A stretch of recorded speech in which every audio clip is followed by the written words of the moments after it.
Hello everyone, আমি প্রিয়াঙ্কা আর তোমরা দেখছো পিউলি। তো চলো আজ তোমাদের সাথে আমার বোনের বিয়ের ভিডিও শেয়ার করি। তো এখন দেখো আমরা সবাই রেডি গঙ্গা বরণ করতে যাওয়ার জন্য।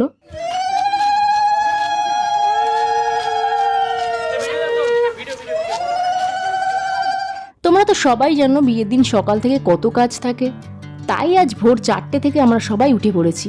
আর ভোরে উঠে আগেই বোনের দধিমঙ্গলটা সেরে ফেলা হয়েছে। সেই ভিডিওগুলো তো তোমরা আমার মিনি ব্লগে পেয়ে যাবে।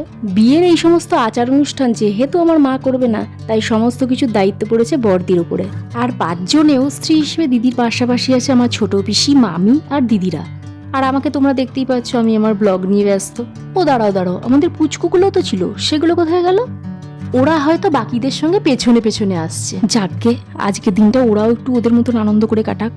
আমার আর আমার দিদির বিয়ে হয়েছে এই গ্রামের বাড়িতেই। ইচ্ছে ছিল বোনের বিয়েটাও এখানেই হবে, কিন্তু শ্রাবণ মাস, যখন তখন বৃষ্টি পড়ছে, তার উপর এতগুলো লোকজন আসবে, তাই আমরা ঠিক করলাম বিয়েটা আর বাড়িতে না হয়ে লজেই হোক।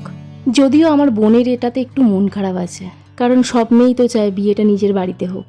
তো যেহেতু লজে হচ্ছে বিয়েটা, তাই আমরা প্রথম থেকেই চেয়েছিলাম সকালের অধিবাসটা বাড়িতে সেরেই আমরা বেরিয়ে পড়বো লজের উদ্দেশ্যে। কিন্তু তারপর আমরা ভাবলাম, না, জলসটা তো আমাদের গ্রামেই হোক, তাতে করে আমাদের এই গ্রামের কিছু চিহ্ন রয়ে যাবে বোনের এই বিয়ের ভিডিওতে। আমাদের গ্রামের কিছুটা দূরে একটা বাঁধ আছে। গ্রামে আগে বিয়ে লাগলে সবাই সেখানে জল সইতে যেত, এখন আর কেউ অত দূরে যায় না। মাঠে সবার শ্যালো করা আছে জলসেচের জন্য, সেখানেই সবাই যায়। আর আজকেও আমরা সেখান থেকেই জল নিয়ে ফিরছি এখন। এরপর তোমাদের একটা মজার সিন দেখাই। দেখতে পাচ্ছ সবাই আমরা একসঙ্গে গাদাগাদি করে একটা গাড়িতে বসেছি, যাচ্ছি বোনকে শাখা পড়াতে। বসতে পারছি না, তবুও একসাথে যেতে হবে এ ওর কোলে চেপে। এই যে আমরা এতজন আছি, ঠিক আছে, একে তো আমি একদম পুরো ঠেলে দিয়েছি। টুসাকে হেভি লাগছে। টুসা এই সত্যি আমার ইয়েতে ভালো ছবি আছে। হ্যাঁ,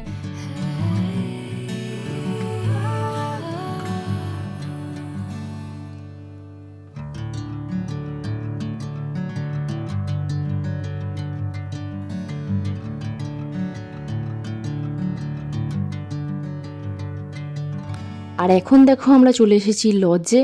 আর এসেই আগে গায়ে হলুদের জন্য আমরা রেডি হয়ে নিয়েছি। কিছুক্ষণ আগে বোনের মেকআপ আর্টিস্টও চলে এসেছে, আর ওকে রেডি করে দেওয়ার পর এখন হচ্ছে ওর ফটোশ্যুট। আর এদিকে দেখো আমার ফ্রেন্ডগুলোকে আজকে সকাল থেকে আসতে বলেছিলাম, কোনোটার পাত্তা নেই। তবে দেবী কিন্তু আজকে আমার কথা রেখেছে, ওর মেয়েকে নিয়ে চলে এসেছে। যাকে এটাই ভালো লাগছে, একজনকে তো কাছে পেয়েছি, এটাই অনেক। তবে আজকে না ওকে আমি একটুও সময় দিতে পারছি না, চারিদিকে এত ব্যস্ততা। যাই হোক, আমাদের গায়ে হলুদের সবকিছু এখন রেডি। বেশ অনেকটাই দেরি হয়ে গেল, কারণ একে তো সকালে বোনের দধিমঙ্গল আর জলসয় এই সমস্ত রিচুয়ালস করতে করতেই আমাদের বাড়ি থেকে বেরোতে অনেকটা দেরি হয়ে গেছে। তার উপর ছেলের বাড়ি থেকে হলুদটা আসতেও বেশ লেট করে। যাই হোক, এখন আমার ছোট পিসি বোনকে বরণ করে গায়ে হলুদ দেবে, তারপরে একে একে আমার দিদি, মামি, কাকি আর বাদবাকি সকলে গায়ে হলুদ দেবে। প্রথম থেকে যেভাবে সবকিছু ভাবা হয়, ঠিক সময় দেখবে কিচ্ছু হয় না। ভেবেছিলাম বোনের প্রতিটা শুভক্ষণে আমি আর দিদি ওর পাশাপাশি থাকবো, কিন্তু চারিদিকে এত ছোটাছুটি করতে হচ্ছে এটা ওটা আনতে, তাতে করে আমি আমার নিজের ব্লগের ভিডিও তো তুলতেই পারছি না, তার উপর বোনের পাশাপাশিও থাকা হচ্ছে না। যাই হোক, অনেক কষ্টে 1-2 ক্লিপ আছে আমার, এটাই যথেষ্ট। বাদ বাকি ভিডিওগুলো আমাকে দিয়ে সাহায্য করেছে আমাদের ক্যামেরাম্যান কৌশিক ভাই। তবে কি জানো তো, আজকের এই আনন্দের মাঝে সব থেকে যাকে মিস করছি সেটা হলো আমার বাবা। বাবা থাকলে হয়তো এতটা ছোটাছুটি আমাদের করতে হতো না। তবে প্রথম যখন বড়দির বিয়ে হয়, তখনই প্রথম বাবার অনুপস্থিতিটা উপলব্ধি করেছিলাম খুব বেশি পরিমাণে। আজ নিজে হাতে বোনের বিয়েটা দিচ্ছি বলে আমরা বুঝতে পারছি বিয়ের দিন একটা বাবা মায়ের মাথার উপরে কতটা চাপ থাকে। তাও তো আজকের দিনে দাঁড়িয়ে আমাদের বড়েরা আমাদের পাশে আছে।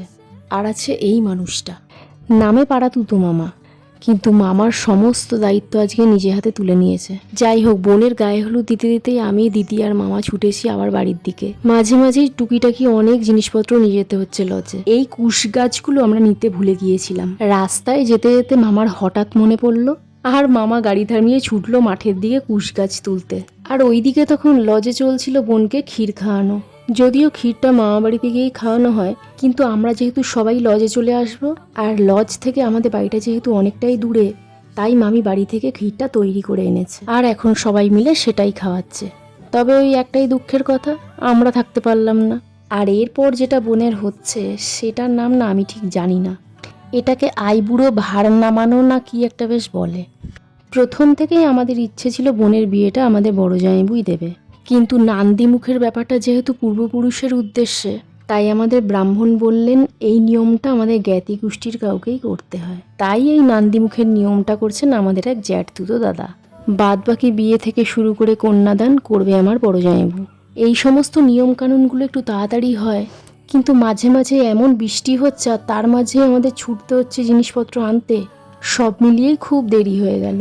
এই দেখেছো তোমাদের সাথে কথা বলতে বলতে ভিডিওটা কত বড় হয়ে গেল। তাই বাকি বিয়ের অনুষ্ঠানটা আনবো পরের ভিডিওতে। তো চলো আজ তাহলে আসি, দেখা হচ্ছে আবার নেক্সট ব্লগে।